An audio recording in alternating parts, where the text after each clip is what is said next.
O mercado financeiro não permite que você fique parado. Por isso, criamos o Genial 360, um programa exclusivo para você ampliar a sua visão de mercado. Você vai ficar 3 dias lado a lado de quem é referência no mundo dos investimentos. Aprendendo os conceitos aplicados pelos nossos especialistas. Fazendo relacionamento com quem realmente vive o mercado. E tendo a oportunidade de se conectar e entender as estratégias adotadas pelo CEO de uma das plataformas de investimento que mais cresce no país. Mas atenção, as vagas são limitadas, afinal queremos que você interaja diretamente com esses grandes profissionais. Garanta agora a sua vaga.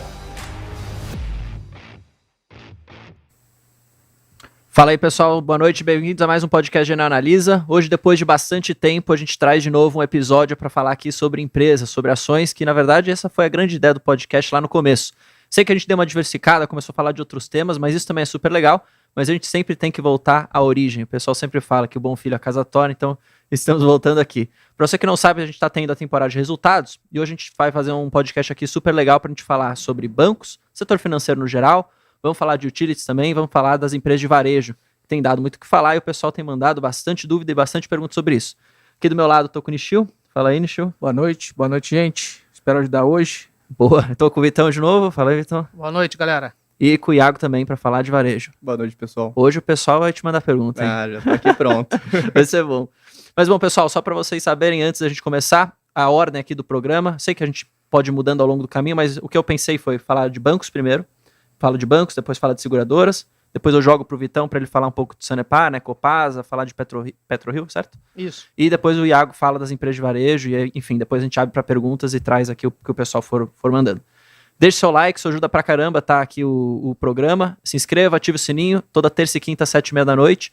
E lembrando também que a gente tem acontecendo também os programas aqui toda quarta-feira do Conversa Aberta. O pessoal pediu para eu divulgar, então está divulgado. Toda quarta-feira também, às 7h30 da noite, tem o Conversa Aberta com as empresas aqui de capital aberto. Vou te passar a palavra, Nishio. Fala pra gente como que foram os bancos primeiro, depois eu quero falar de BBSEG e Porto Seguro. Vai ser super Os legal. bancos você teve resultados, eu diria assim, em linha para positivos, né? No geral, mas eu vou dar uma retrospectiva antes de começar, para falar um pouquinho do que está acontecendo com os bancos, tá? A gente teve a alta da Selic muito forte, né? A média do ano passado foi uns 4%, agora essa média desse ano vai ser uns 13%. E isso tem um impacto nos balanços dos bancos, tá? E acho que o tema principal hoje, com a Selic e a inflação subindo, é a inadimplência, tá? Então acho que as pessoas estão muito ligadas na inadimplência e para os bancos isso tem sido um tema recorrente, tá? Quando a gente fala com os clientes, tá? Fala com os bancos, os próprios bancos, esse é o tema mais importante hoje do momento. Tá? Mas, de qualquer forma, assim, olhando para trás e vendo o que aconteceu, na pandemia eles fizeram muita provisão, eles vieram consumindo essa provisão, tá? Ao longo do tempo, à medida que a inadimplência foi subindo, a inadimplência não subiu em 2020, não subiu em 2021, tá? Começou a subir no final de 2021 para cá, né? Coloca o mic mais perto da sua boca. Tá. Começou a subir no final do ano passado para cá, e isso tem sido a tônica aí. Eles vinham consumindo muita cobertura, né? Que é o colchão de provisão que eles fizeram lá atrás, tá? Nesse aspecto, a gente prefere bancos que ou estão com pouca inadimplência, é uma dinâmica de melhora de rentabilidade e tal, etc., crescimento de lucro, né? Ou bancos que têm a parte de receita muito forte crescendo, tá? E aí, nesse caso, Itaú vem com um crescimento muito forte de 20 e poucos % na receita de receita, enfim, de juros e receitas totais, vamos dizer assim, né? Então, acima do crescimento do crédito. Então, hoje veio com um super resultado aí. Eu acho que é mais fácil de você ter um pouco mais de sossego com as provisões subindo, né? Porque você tem no lado do custo, você tem a provisão subindo, do lado das receitas, as receitas crescem mais do que os custos, né? Você tem uma expansão do bottom line, né? do lucro, que é o que está acontecendo hoje. Então os bancos estão tendo uma expansão de lucro, alguns deles, né? Então você tem bancos em diferentes fases desse ciclo, né? Então o Itaú está vindo com um crescimento de lucro, na nossa visão, entre 15% e 20%. Eles revisaram o guidance para cima hoje, né? Então isso dá mais ou menos 19% no meio ponto ali, 19% de crescimento de lucro. Tá? O Bradesco está mais ou menos na faixa dos 10%, com o ROI de 18%, o Itaú com o ROI de quase 21%, o Santander com o ROI de 20%, mas sem crescimento de lucro. Esse último tri veio zerado de lucro. Crescimento de lucro é importante porque o pessoal olha muito preço-lucro, né? Então, dinâmica de crescimento é importante para você destravar um valor, ter um triggerzinho ali a mais no ano. Então, está com a dinâmica de lucro um pouco pior. E o BB reporta, se eu não me engano, na quinta-feira. Quarta-feira, eu acho, amanhã. E deve vir com um resultado bom, tá? Também com essa perspectiva de melhora de lucro, mas assim, o Banco do Brasil ficou muito tempo parado ali com o ROI baixo e nos últimos anos veio melhorando e encostou nos pares privados, né? Acho que o último tri rodou com em torno de 18%, 17%, 18%. Então, isso foi uma bela jornada do Banco do Brasil.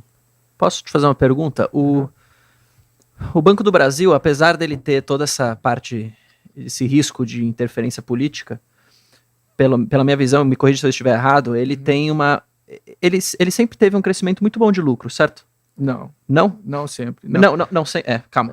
Deixa eu fazer minha frase. Tá. Nos últimos anos, ele não vem com um crescimento interessante de lucro? Vem, mas não é só lucro, né? Você tem que olhar, não é só o crescimento de lucro, você tem que olhar a rentabilidade. Ele começou num patamar muito baixo. Ele estava rodando com retorno do seu patrimônio, que é a rentabilidade, em torno de 10%. Mas qual a razão dele ser tão descolado dos outros pares? Em termos de rentabilidade? Cara, fizeram isso é ingerência política, né? Entendi. Lá atrás, não sei se foi isso, a gente não consegue provar, mas tem toda a pinta que teve algumas, vamos dizer assim, algumas medidas estratégicas naquela época que levaram o lucro para baixo. Entendi. Na minha visão, muito mais na parte de precificação dos produtos. Precificaram muito baixo, aí veio a inadimplência, veio os custos e acabaram levando grande parte do lucro. Principalmente na parte de grandes empresas, e teve muito problema ali na época da Lava Jato, lembra? 2016 ali. Sim. Ele teve muito write-off, enfim, muito prejuízo com algumas grandes empresas. Vocês acham que isso para Banco do Brasil deve mudar ao longo dos próximos anos, ou esse risco volta a ficar à tona, assim? Porque, de fato, é um banco que é bastante descontado, né, frente aos pares privados. Só que aí a minha grande pergunta é, beleza, ele é descontado porque ele tem que sempre ser descontado mesmo, ou é porque realmente é uma oportunidade para você, de fato, montar uma posição? Assim, é difícil falar. Assim, você tem... o Banco do Brasil tem pessoas muito boas lá, assim, tecnicamente muito boas, tá? Então, o que eles tentam fazer é sempre blindar o topo da cadeia ali, com comitês, com políticas, blindar todo a parte de baixo, né, de alguma forma. E eles vêm tentando fazer isso. Eu até participei da última reunião estratégica deles para passar um pouco da visão do analista, né? Fui convidado para ir para lá. E eles tentam fazer isso, realmente. Entendi. Agora, quem elege o presidente, e aí tem ramificações disso, do Banco do Brasil, é o presidente da República. Então, no caso, o Bolsonaro já mudou várias vezes, né, nesse mandato dele, o presidente, e isso tem implicações no C-level, né, no CFO, CEO, enfim, em toda essa parte de alta gerência, você tem algum impacto se você troca o time. Sim, faz sentido. Então, existe, assim, apesar de lá embaixo você estar protegido com comitês, tal, etc., você pode ter algum efeito via esse mecanismo, né? Se fosse para escolher um banco hoje, qual você diria para a gente escolher? O Banco do Brasil está muito barato, mas é aquele negócio, né? Não é para você comprar e agarrar e levar para o resto da vida. Eu acho que vai ter ciclos, vai ter que saber operar o papel.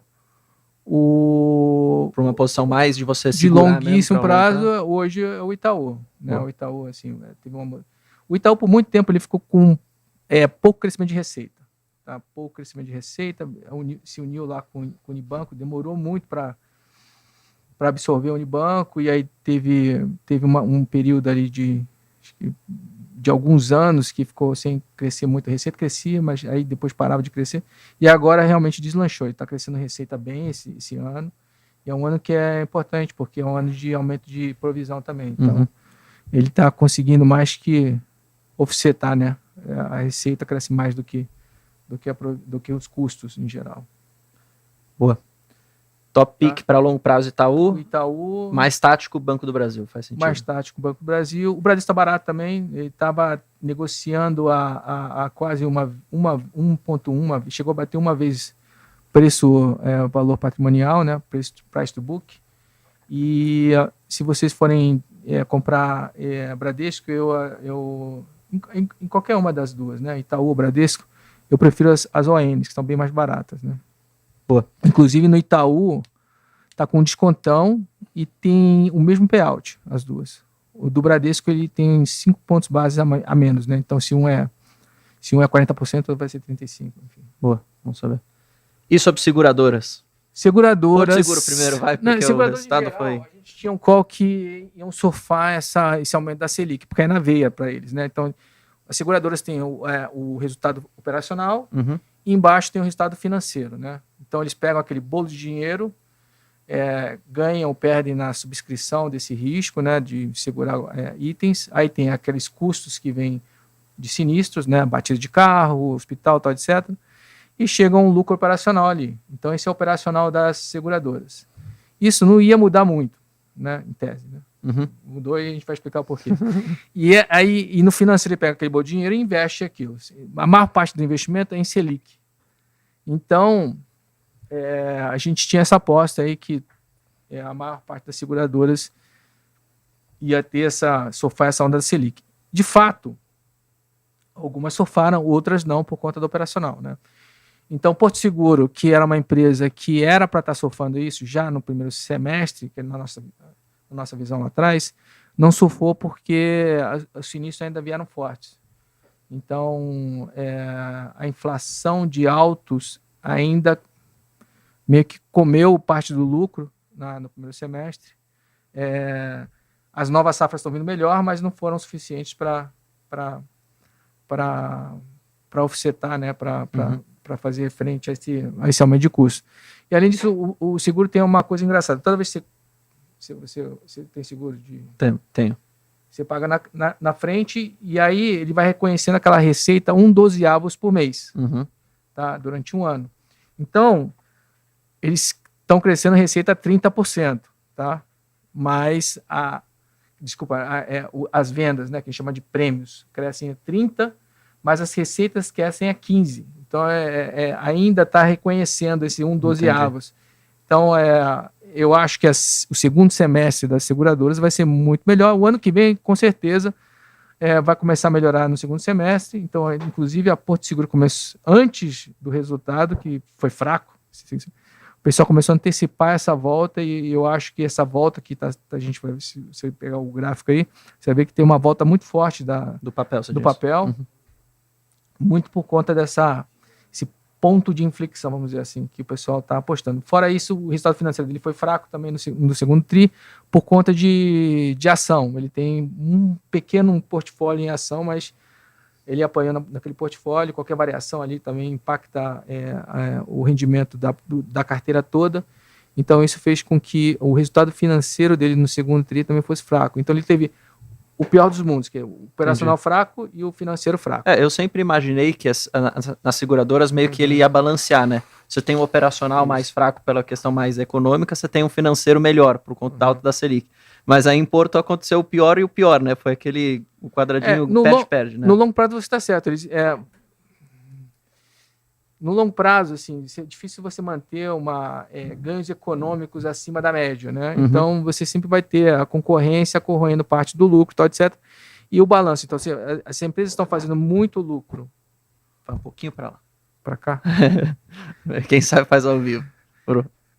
Se as empresas estão fazendo muito... Se as empresas, em geral, do setor de seguros estão fazendo muito dinheiro na parte financeira, na Selic alta, tal, etc., eles geralmente colocam isso no preço. Eles vão cortar preço porque eles querem ganhar share. Isso é meio que teoria econômica, né? Mas isso acontece também. E seguro alto é muito competitivo. Tanto é que a Porto foi a única independente que sobreviveu a tudo isso, né? Toda essa concorrência dos grandes bancos, porque os grandes bancos vieram com também, né, as empresas de fora e tal. E a Porto foi tão boa que ficou a número 1 por muito tempo, ainda é a número 1, com 25% de market share. 25 não, acho que é mais, desculpa se eu estiver errado aí, mas é relevante o market share deles, que são o número 1, num setor super competitivo, né? E aí o que aconteceu? Se você não pode com eles, junte-se a eles, né? O Itaú comprou 30% da Porto e deu em troca toda a operação de auto residencial para Porto tocar. Né? Então isso foi lá atrás, meio que chancelando aí a qualidade da Porto em termos... E o Bradesco também queria comprar, enfim, na época foi uma corrida para ver quem comprasse. Quem comprava. Hoje teve a saída de um executivo da Porto, né? Sim, o Picanço. Isso é bom ou ruim? É ruim, né? Porque o Picanço estava na frente da parte de seguros, que é a principal área deles, né? E estava sendo cotado para ser o próximo presidente também, CEO, tal, etc.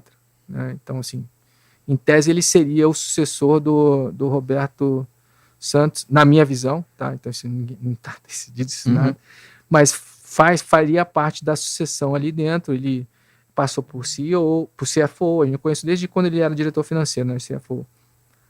Até ser o diretor de seguros, que faltava essa parte operacional para ele ganhar as devidas qualificações para assumir todo o comando. Né? Então eu achei meio ruim.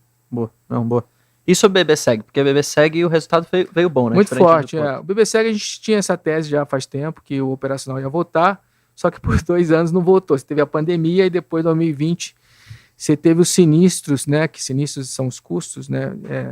Ocorridos em caso de sinistro, 2021, desculpa, com as mortes ainda da Covid. Lembra que ele tem vida, né? Seguro vida, e teve muitas mortes. O maior pico de mortes foi em 2021, não foi em 2020. Sim. Né? Isso tudo pegou bastante o BBSEG nesses 2 anos. E se você pegar a correlação entre crescimento de lucro e desempenho das ações, é muito forte. Entendeu? Então, esse ano ele começou a ter crescimento de lucro, e isso, na nossa visão, foi um catalista importante para a volta das ações. Então, esse ano está performando bem, né? BBSEG. Vocês têm alguma projeção de se melhora payout para o futuro de BBSEG ou não? O BBSEG paga bem já, né? Paga em torno de 80%, né? 80%, 70% de payout. Ele tem uma unidade lá que é a corretora, que só gera caixa. Né? O jeito que foi feito ali, o curve-out do Banco do Brasil para a BBSEG, 100% da corretora é da BBSEG. Então gera muito caixa, então ele pode pagar realmente isso aí. Pagava mais, tá? Pagava 90%, a ideia era pagar 95%, mas aí tiveram alguns probleminhas, percalços aí de descolamento na Prev, na Brasil Prev, que ele tem um produto lá que é indexado a IGPM. IGPM você não tem mais chapa de IGPM no mercado, né? Então você tem que fazer todo o hedge com IPCA. E toda vez que o IPCA e o IGPM descolam, ele sofre ali. Então ele teve que reter mais capital por um tempo. Entendi. Mas o payout é excelente, sim. Você está falando de dividend yield de hoje na faixa de 8%, né, no próximo ano, então paga super bem. Boa. Crescente, né? Porque em tese, se tudo der certo, vai ter um crescimento de lucro de 10%, 15% aí no médio prazo. Estão perguntando do resultado de Cielo aqui. Cielo veio bom, né? Cielo, só lembrando, Cielo, ele está vindo das trevas, né? Saiu de lucro trimestral de 1 bi por tri para negativo durante a pandemia, e o tri passado, se eu não me engano, esse tri, né, segundo tri, foi dos 300 milhões. Então, veio numa recuperação, está se recuperando. O mercado de adquirência mudou muito, né? Ficou muito competitivo, só que no meio do caminho quiseram se mexer com crédito. E aí as novas entrantes se estreparam. Então, foi A Estônia, mais emblemática, né? Apanhou bastante, né? Teve um write-off gigante, aí uma provisão gigante da carteira no ano passado. E aí, outra coisa que aconteceu no setor é que parte da antecipação dos recebíveis, né, que só existe no Brasil, sabe por quê? Porque no Brasil você paga parcelado e os lojistas recebem D mais 30. Lá fora eles recebem na hora. Então, esse fluxo de dinheiro deu brecha para ter um novo produto, que é a antecipação de recebíveis. É tudo custeado a mercado, né? A Selic. Então, a Selic subindo, esse negócio vai ficando mais caro. E como eles tinham os produtos pré-fixados, que era o D mais 2, recebem D mais 2 por MDRX fixo. Quando a Selic começou a subir, eles começaram a tomar para trás ali. E então prejudicou bastante o pessoal que tinha esse produto D mais 2, tá? Inclusive a Cielo, que tem esse produto, mas a Cielo é bancada pelos bancões, né? Então tem um funding infinito ali dos bancões e as independentes não têm isso. Então eles sofreram bastante, a Pags, enfim, a Stone, as novas entrantes ali se deram mal nessa subida dos juros, né? Boa. Pessoal, temos mais de 100 pessoas vendo e 37 likes. Pô, por favor, deixem o seu like, isso ajuda pra caramba. E se você tiver alguma dúvida, alguma pergunta sobre setor financeiro, utilities, varejo, vai mandando aqui que ao longo do podcast eu vou trazendo também. Queria passar... Mas uma importante é olhar para frente, certo? Exato. Então, assim, hoje que tá, de certa forma, tem muita coisa já precificada ali. Os bancos estão baratos, né? Estão negociando a múltiplos históricos muito baixos, né? Se Itaú 8 vezes, lucro esse ano, 7 vezes pro Bradesco ali. Então, estão bem baratos. Banco do Brasil, acho que é 4 vezes. 4,2 estão baratos. Preço livre também estão baratos. Passaram aí por talvez um início aí de fintech concorrendo, mas crédito é mais difícil, foi provado isso nesse ciclo. Eventualmente isso pode piorar lá na frente, mas por enquanto os bancos ainda têm escala e capital, enfim, e bala na agulha, né, para passar por esse ciclo. Então, Selic mais alta deve beneficiar o ano que vem aos bancos, tá? Nossa visão. Inadimplência, o ciclo deve estar começando a arrefecer agora. A gente viu o Santander já fletando a inadimplência, então isso dá um sinal muito bom para o mercado que os bancos podem estar esse ano vendo a inadimplência fazer o pico para o ano que vem e começar a baixar, tá? Então, acho que é um bom sinal. Acho que, e também os bancos operam muito bem nesse cenário de Selic alta, né? Independente do cenário político, tá? Eu acho que os bancos podem se dar bem o ano que vem. Cielo, acho que está aproveitando o arrefecimento da concorrência e está aumentando o preço. Então, está sendo muito desse aumento aí de lucro, está vindo do aumento de preço. Então, acho que esse ano ele continua muito bem, né? E seguradoras, Selic vai ajudar elas, eventualmente, mesmo com problemas operacionais aí na Porto. A Porto vai ter um segundo semestre melhor que o primeiro e provavelmente o ano que vem vai ser um ano de crescimento de 2 dígitos. Está falando de 20% a 30% para Porto para o ano que vem. Tá. Boa. O Amaro perguntou qual banco ele deve comprar agora, então. Sei que você comentou no começo, mas ele deve ter chegado agora. Você tem assim, são 2 potenciais, eu acho, assim, para agora. Itaú, né, mais por longo prazo, e Banco do Brasil. Mas Banco do Brasil você vai ter volatilidade nas eleições, né? Se o candidato de esquerda ganhar, Banco do Brasil não deve andar. Isso meio que é só você olhar o histórico da performance do papel vis-à-vis os mandatos, tá? Se for o candidato atual, eu acho que o papel continua na trajetória de melhora de lucro já está acontecendo, não vai ter mudança de management, então eu acho que a tendência é você ter uma boa performance dos papéis. Boa. Quero passar a palavra para o Vitão agora, Vitão, para você falar. Depois eu volto para o Nishio aqui, que tem algumas perguntas de banco. Mas Beleza. Você quer começar com qual delas? Vamos começar com a PetroRio, que eu acho Bora. que teve o resultado mais interessante. Porque quando eu analiso, seja a PetroRio ou qualquer outra empresa, você o resultado ele é uma foto, só que uma ação ela é um filme, né? Ela Uhum. tem ali projetos, etc. Então, quando a gente olha para a foto, quando a gente olha para o resultado da PetroRio, bem, o resultado foi muito bom, bateu o mercado, bateu o consenso, operacionalmente, na parte de gestão de custos, a empresa está no menor lifting cost da história, e vamos para o que interessa. O que eu achei mais interessante nesse resultado foi a geração de caixa dela, quando a gente exclui 2 eventos pontuais que aconteceram nesse trimestre. Ela pagou a última parcela do campo de Wahoo, que deve entrar em operação no final de 2024, para a BP, para a British Petroleum, e ela pagou a assinatura do campo de Albacora Leste, que ela comprou da Petrobras. Então ela pagou ali aquela primeira parcela. Então, assim, ela não vai pagar isso todos os trimestres, correto? Foi só naquele trimestre. Então, quando você tira esse valor que foi pontual e você olha para os números recorrentes da empresa e você anualiza ele quer dizer o quê? Multiplicar por 4, como se a empresa fosse ficar constantemente mais ou menos aquilo, pelo menos até o final daquele ano.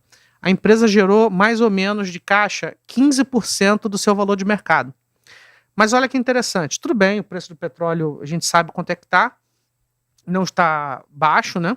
Mas olha que interessante, a empresa produziu ao longo do trimestre 33 mil barris por dia.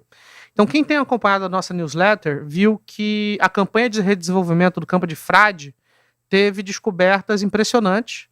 Então assim, hoje ela produz 33 mil barris, ou seja, a empresa levou 7 anos para produzir 33 mil barris. Com essa campanha de revitalização, ela vai produzir 52 mil barris. E quem viu a nossa nota que a gente publica agora pela manhã, viu que ela já está reportando os números desse aumento. Acho que foram 46 mil barris por dia. Uhum. Então, acho que no mês seguinte a gente já vai estar reportando mais de 52 mil barris por dia. Então, partindo do princípio que o preço do petróleo ainda está elevado, né, tá aí 95, 100 dólares, e a empresa produzindo praticamente 50% a mais no horizonte de 2, 3 meses, quanto é que ela não vai gerar de caixa, tá? Em termos líquidos, né? Principalmente se a gente considerar que, enfim, ela não tem mais pagamentos pontuais a fazer, só o pagamento do principal de Albacora Leste no ano que vem, que é quando tem o closing. Então, aí tem uma outra coisa muito interessante. A gente fazia a análise do fluxo de caixa para saber qual seria o endividamento da empresa no momento que ela fizesse a aquisição final, o último pagamento pelo campo de Albacora. E de acordo com as nossas estimativas, a gente tinha um endividamento de 1,2. Quer dizer que em março do ano que vem, o endividamento... Hoje a empresa tem caixa líquido, tá? Ou seja, ela tem mais caixa do que dívida. Em março do ano que vem, ela ficaria com endividamento de 1,2. Mas olha só, ela não está mais produzindo 33 mil barris, ela está produzindo 52. Então, a própria empresa passou um guidance de endividamento, que o endividamento ficaria em 0,5. Uma empresa quase caixa líquido, depois de fazer uma aquisição grotesca, assim, grotesca no bom sentido da palavra, gigante, de um ativo sensacional e etc. Então, enfim, eu até faço uma provocação, é cedo para falar isso, mas caso não aconteça a aquisição da Albacora Oeste, tem a Leste e a Oeste. A Leste já houve a assinatura do contrato, falta a Oeste. Será que eles até não podem começar a pagar dividendo a partir do princípio que o endividamento... Pois eu não sei, sendo bem sincero, eu não sei. Porque hoje eles estão com a discussão desses 2 ativos. Um dos ativos já houve o pagamento, né, já houve a assinatura. O outro ativo tá no vai, não vai, né, fica essa dúvida se vai concluir ou não. Inclusive, ele foi alvo... o CEO respondeu algumas perguntas dos analistas referentes a isso, porque existe uma resistência da própria Petrobras em querer vender o ativo ou não. Mas, enfim, o que importa é isso. É que, supondo que a Albacora Oeste não aconteça, só a aquisição da Albacora Leste ela ficaria com endividamento 0,5, gente. É zero, assim, desculpa. É praticamente zero. E se a gente considerar que ela vai gerar de caixa até o fim do ano, com o preço do petróleo, ainda que em 90 dólares, vamos supor, cara, ela vai ficar caixa líquido no fim do ano depois de ter comprado um ativo brutal de grande. Aí, quem acompanha os nossos relatórios na Genial Analisa, quando a gente pegou o certificado de reserva da Albacora Leste, as próprias certificadoras fazem um valuation do campo, né? E eles utilizando uma curva estável de preço do petróleo de $60 para sempre, eles acharam um preço de R$25 por ação. Entendeu? Sendo que a curva do preço do petróleo hoje é muito superior a isso. E isso, assim, sem considerar novas sinergias, sem considerar a descoberta de novas potencialidades, que foi o que aconteceu com fraude essa semana, uma produção muito acima do estimado. Então, assim, quem compra a PetroRio hoje está comprando, acho que não só essa produção adicional de graça, mas como está comprando a Albacora Leste de graça também. A Oeste a gente ainda não sabe, vamos ver se acontece o sign, mas então, eu gostei do resultado, da fotografia e tô gostando do filme também. Ela é só a top pick hoje? Não, é 3R. Mas assim, é um case que eu... Mas também tem compra, também. Tem vale compra também. Assim, é porque a 3R ainda não reportou. Uhum. Então, eu não tenho... Hoje, você sabe o seu preço-alvo para PetroRio? Para PetroRio é de R$49, mas com upside risk. Tá? Ou seja, se eu tiver que rever o case, o que acontece? Já saiu a certificação da Albacora Leste. Uhum. Por que eu ainda não atualizei o case? Porque ainda não saiu o Albacora Oeste. Então, o meu medo é ficar atualizando, aí sai a Oeste, já não serve mais o meu modelo antigo. Então, Entendi. Eu fico com essa faca no pescoço, de não valer a pena eu atualizar enquanto não sair a aquisição do ativo, porque senão eu vou fazer papel de bobo. Assim, vou ter que fazer um retrabalho. Boa.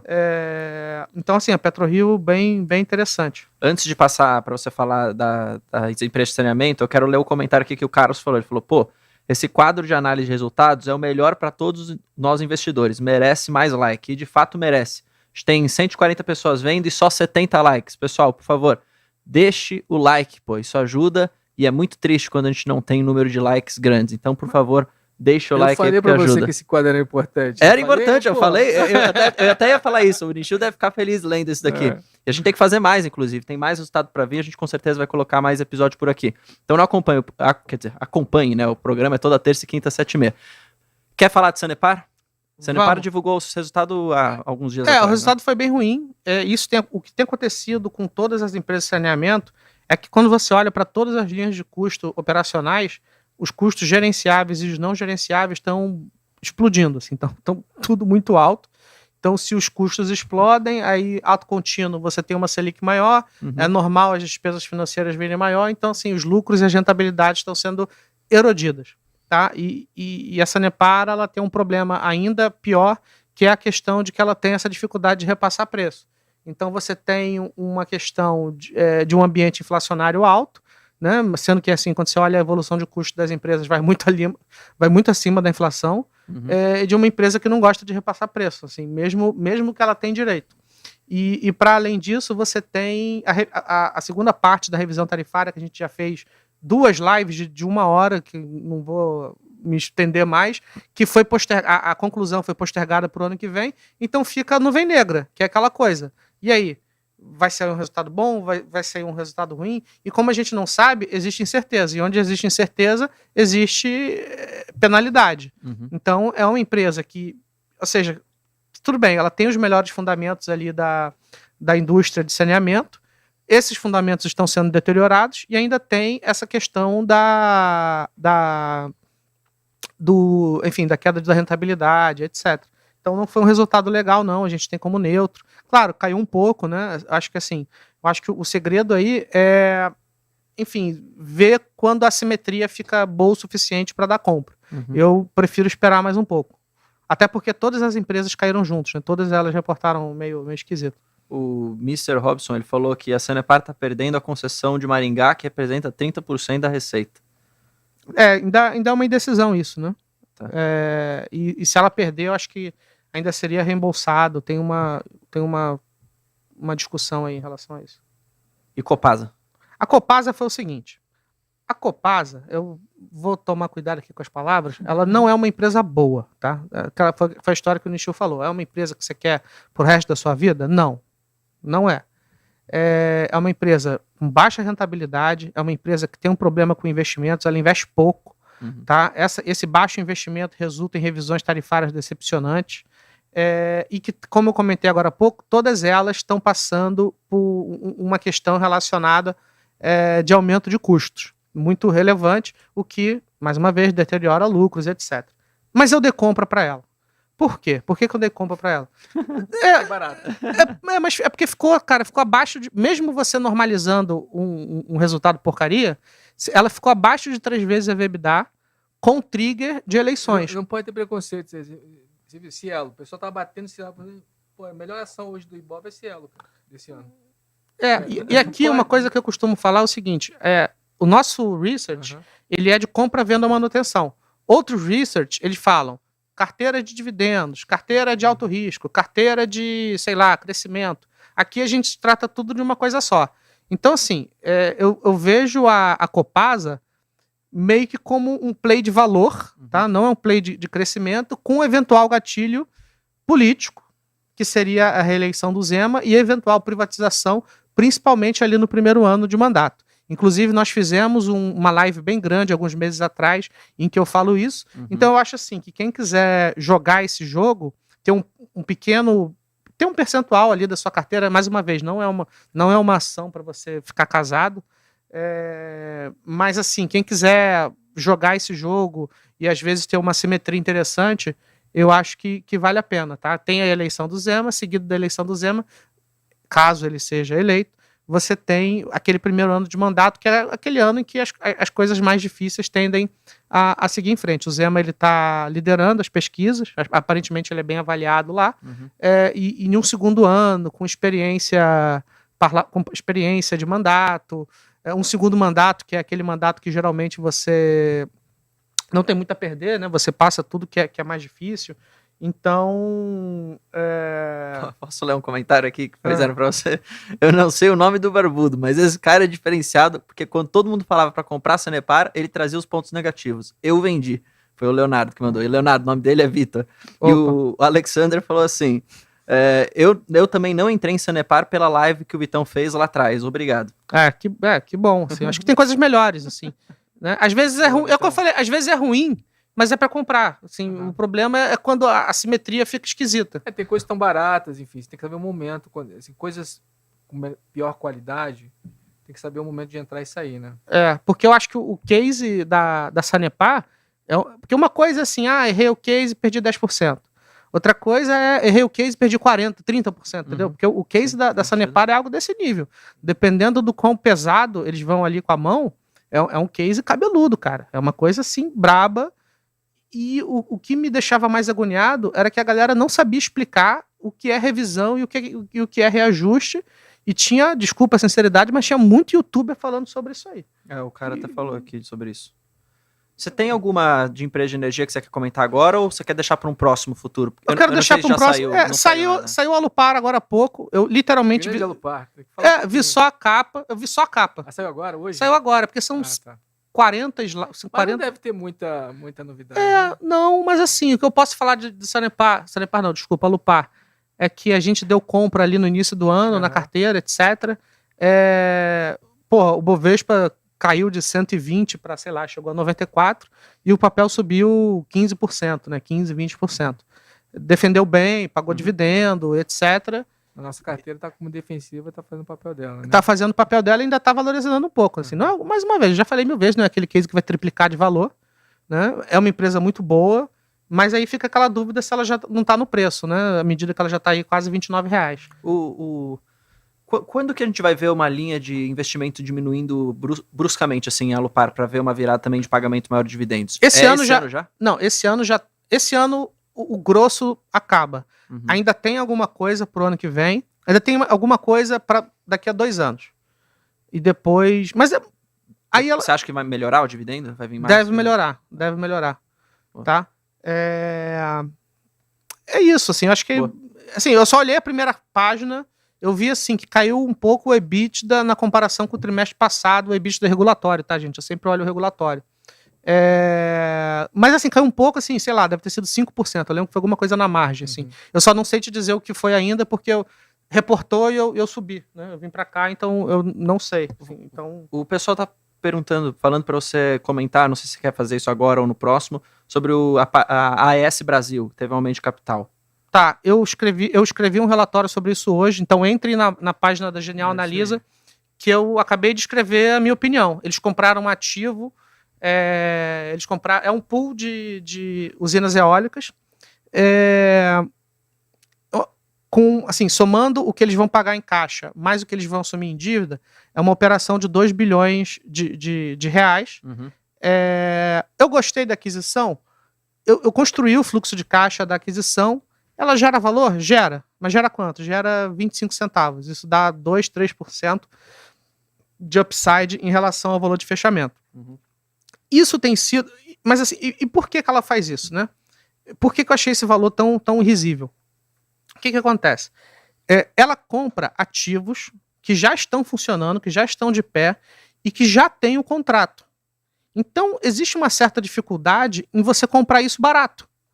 Entendeu? Se o ativo já está de pé, já está gerando caixa, não tem risco de execução, o preço já está dado, o contrato já está feito, o vendedor não vai te vender barato. Então, assim, ela compra numa pegada de tentar achar sinergias, de usar a alavancagem, né, para fazer com que o negócio dê certo, e gera valor. Eu achei valor ali. Assim, mas é uma coisa que é significativo? Eu acho que não. Então, eu coloquei as minhas estimativas lá, então dei uma olhada, e a empresa faz muito isso, também muito no sentido de diversificar o seu portfólio. Ela é muito exposta à hidrelétrica, então sempre que tem déficit hídrico, aquela coisa toda, as hidrelétricas começam a gerar menos caixa, então isso atrapalha o fluxo de dividendos, e a holding gosta de dividendos, então ela vem comprando eólica já há algum tempo. E claro, vai ter alguma coisa ali de sinergia operacional que num primeiríssimo momento não é desglosado, né? Aumenta a duration da empresa, duration, leia-se, o tempo médio de concessão, de duração dos ativos da empresa. Então assim, eu acho uma boa empresa, mas assim, no final, é meio frustrante você fazer um mega cálculo e no final do dia ver que uma merrequinha. Uhum. Mas enfim, não concluir nada é concluir alguma coisa, assim. Então eu concluí que é bom, conclusão mas... aqui não tem conclusão. Eu concluo que não muda muita coisa, assim, é bom, parabéns, mas não muda muita coisa, assim, e eles vão fazer o que eles chamam de private placement, né, que é uma capitalização privada, só quem já é acionista vai ter direito a participar, sendo que a própria controladora já disse que vai colocar a fatia que lhe corresponde, o que é um bom indicador, né, Então, assim, quem quiser participar ali e comprar a ação da Bacia das Almas, porque a empresa está capitalizando lá embaixo, né? Bem espertinha ela.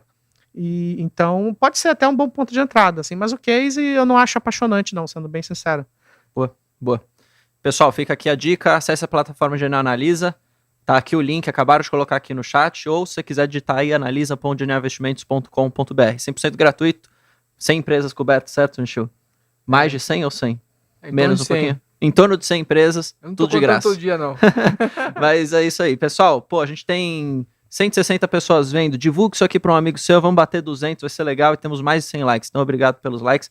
Quero passar a palavra para o Iago. E os relatórios de resultados saem todos os dias. Exato. Né? Só na plataforma você vai ver.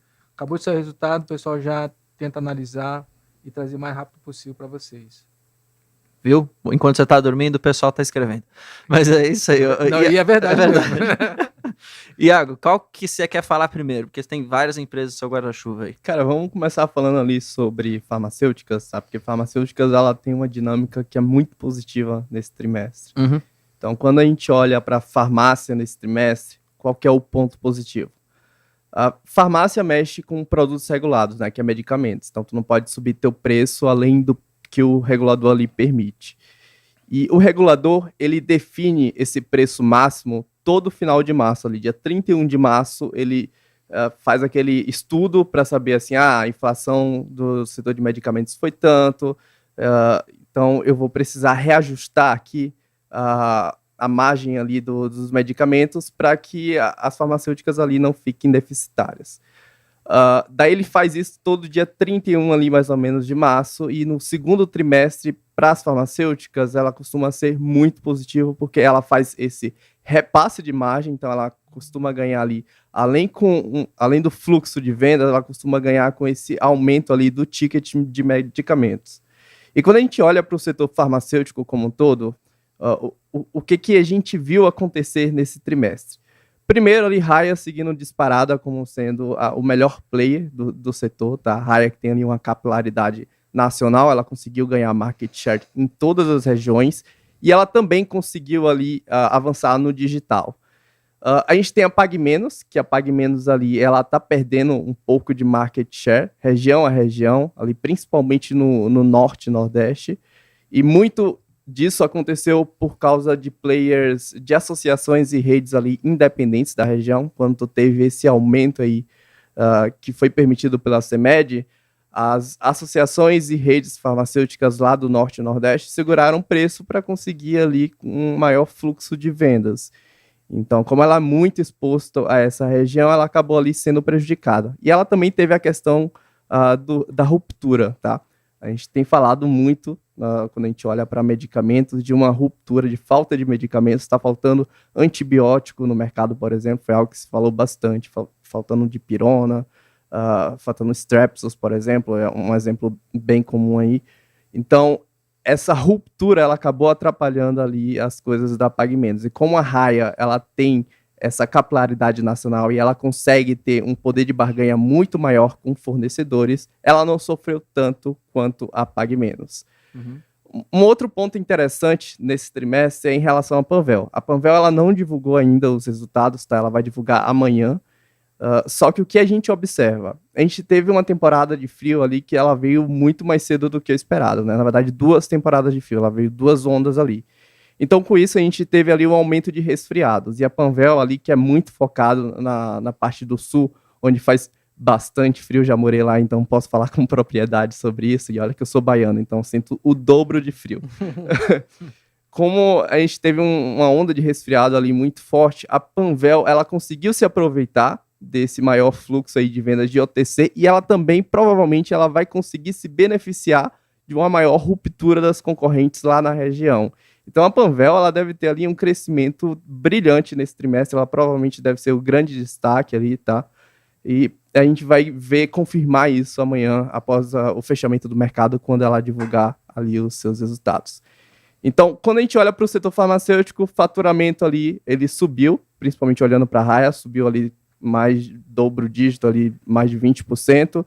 PagMenos, ela não subiu tanto por causa exatamente desse fator de exposição ao norte e nordeste, que teve ali uma menor venda, mas a margem ali de todas elas conseguiram ali performar bem e subir ano contra ano. E a gente espera que a Panvel também consiga fazer o mesmo movimento. Qual que é a sua preferida?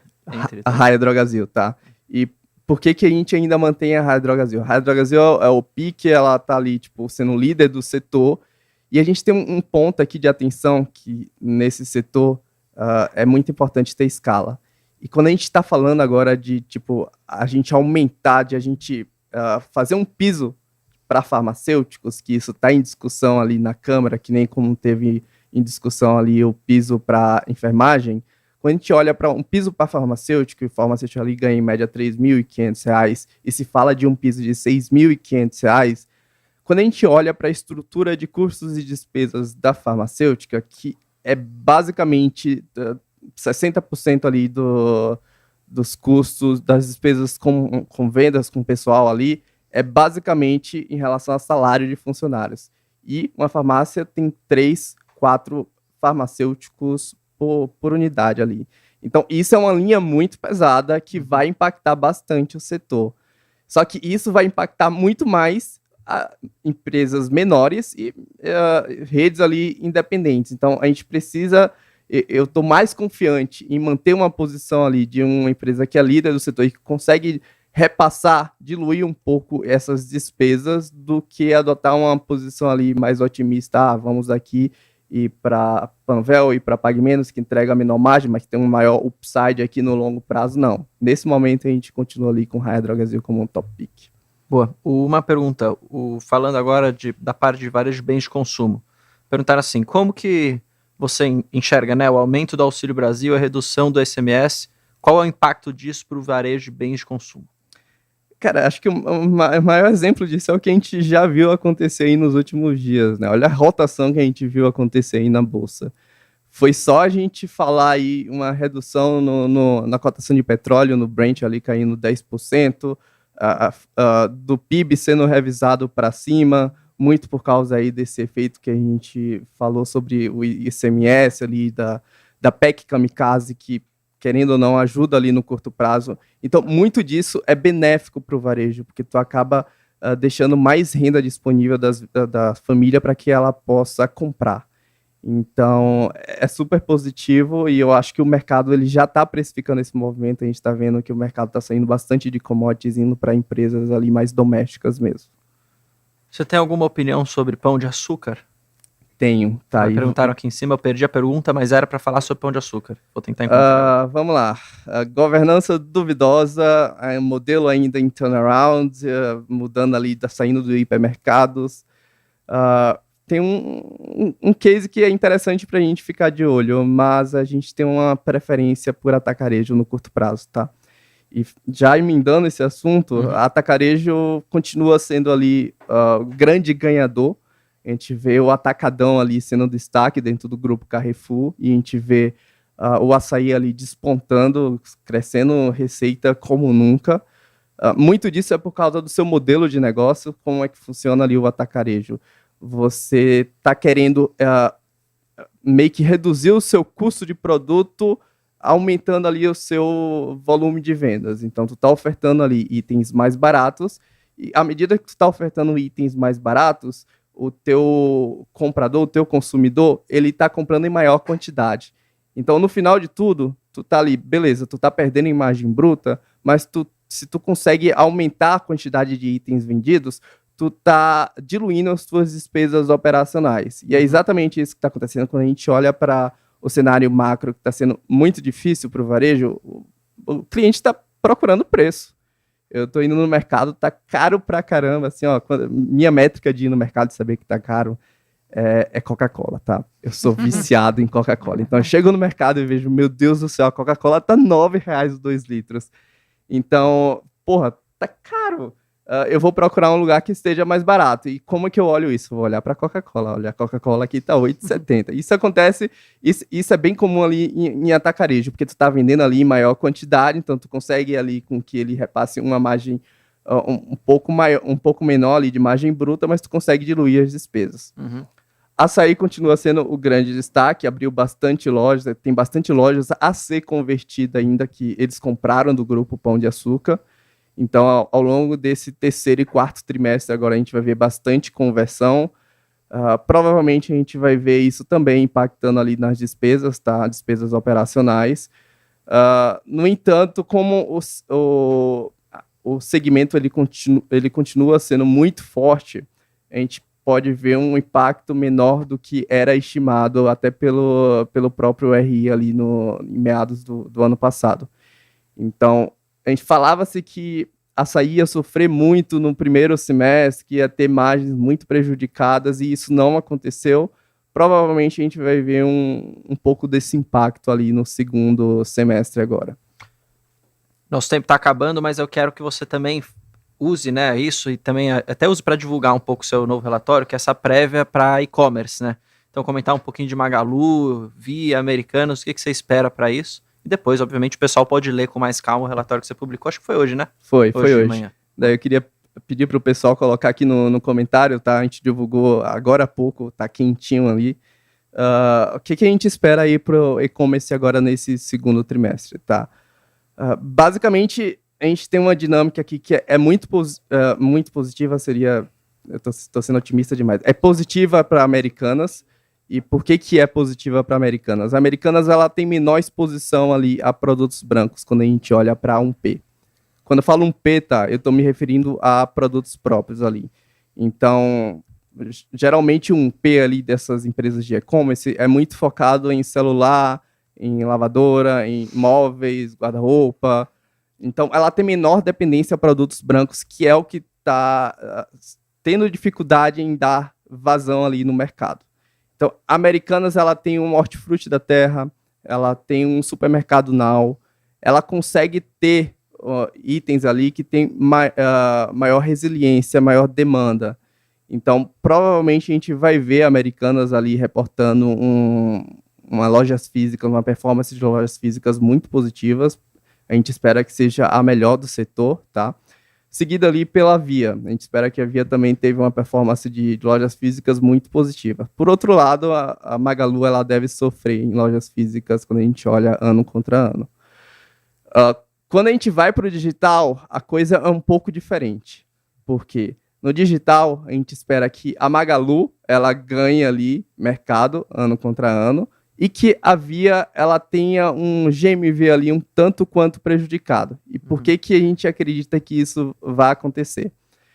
Bom, primeiro de tudo é entender que quando a Via ela está ali comercializando dentro do seu 3P, dentro do marketplace, ela quer aumentar a penetração de produtos de cauda longa, que são produtos ali que não são os principais. Então, esses que eu falei ali, de geladeira, de televisão, de móveis, isso ali é produtos core. Então, produtos de cauda longa é tudo que não envolva isso.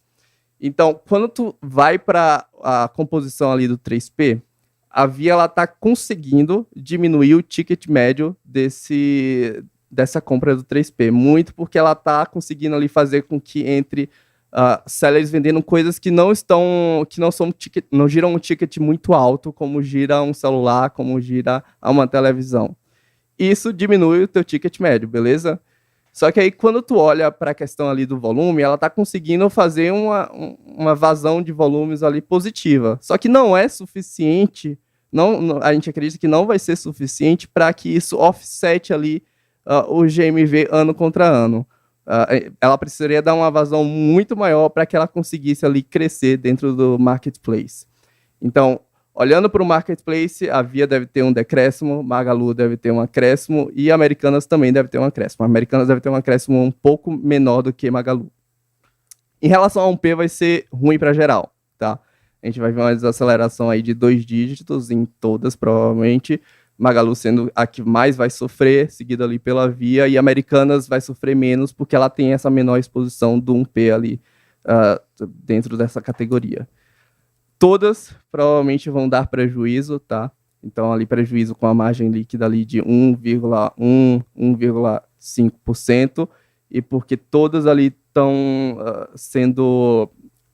sofrendo com a questão de juros mais altos, ali as debêntures tem que pagar um maior juros, tem um arrendamento ali para pagar. Mesmo depois do vídeo da dona Luísa, pô, lá chamando o pessoal no carnezinho gostoso dela. Mesmo depois do vídeo da Luísa ali.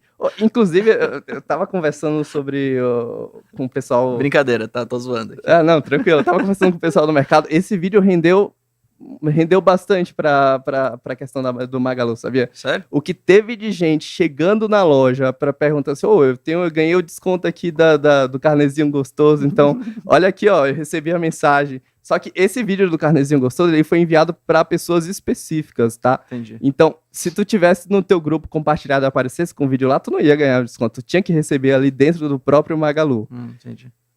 E poxa, pelo que eu ouvi falar, foi bastante positivo que teve de gente indo para a loja física fazer esse fluxo aí e conseguir comprar. Foi bom, foi positivo. Você falou que das farmacêuticas você gosta da Raia Drogasil, né? Da Raia Drogasil. Na supermercado?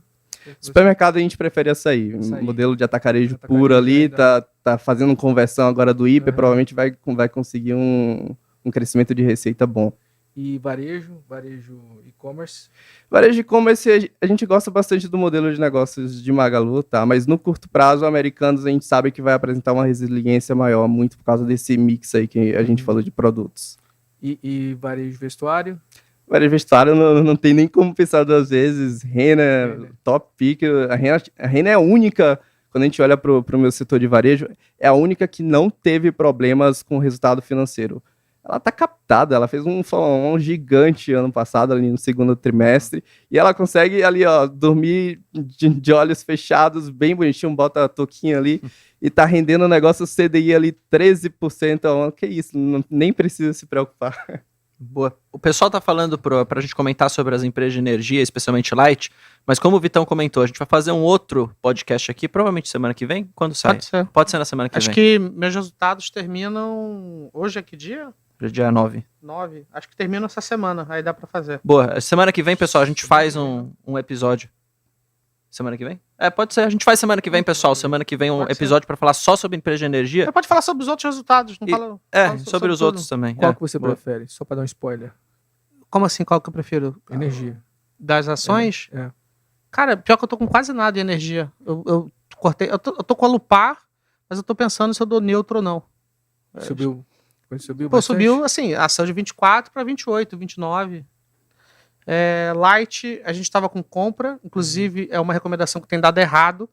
E só para... Mudou o management. Mudou o management. Assim, eu vou dar, porque estão me cobrando aqui de Light Sim, e tal. fale rapidinho. Esse resultado vai ser um resultado cheio com o impacto da revisão tarifária. Então, assim, vai ser tarifa cheia. Então, vamos ver como é que performa, né? Não só da revisão tarifária, como as outras linhas relacionadas a perdas, custos e consumo, né? Quando eu olho para a Light, assim, a parte que depende das pessoas está indo bem. Agora, a parte que não depende, tipo assim, consumo, não depende de quem está ali dentro, né? Tá dando problema, e a linha de despesa financeira também está dando problema. Tá dando problema, que eu digo, tá consumindo muito da geração de caixa, né? E como é um case que é capital intensivo, né, para melhorar os medidores, etc., as pessoas têm que investir bastante, isso está pressionando muito a geração de caixa da empresa. Boa.